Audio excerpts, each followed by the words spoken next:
নমস্কার। প্রথমেই সবাইকে জানাই হ্যাপি মাদার্স ডে। তো শুধুমাত্র ফেসবুকে দুটো ফটো আপলোড করে হোয়াটসঅ্যাপে স্ট্যাটাস দিয়ে মাদার্স ডে পালন করলে হবে না।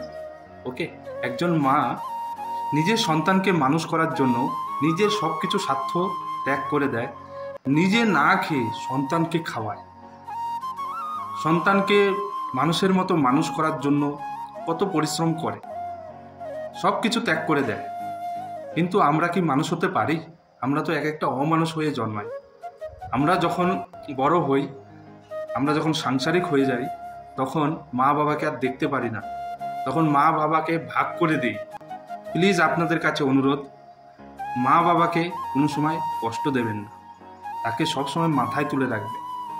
যখন আমরা ছোট থাকি তখন আমাদের কত আদর যত্ন করে আমাদের মানুষের মতো মানুষ করে তোলে, তখন আমাদের মুখে খাবার তুলে দেয়, কিন্তু আমরা বড় হয়ে মা বাবাকে ভাত পর্যন্ত দিতে পারি না। প্লিজ এগুলো করবেন না। আপনাদের কাছে অনুরোধ রইল, মা বাবাকে সারা জীবন ভালোবেসে যাবেন, যত দিন বেঁচে থাকবেন মা বাবাকে ভগবানের তুল্য হিসাবে মানবেন। ওকে, মা বাবাকে কেউ আলাদা করে দেবেন। ওকে, সবাই ভালো থাকবেন, সুস্থ থাকবেন।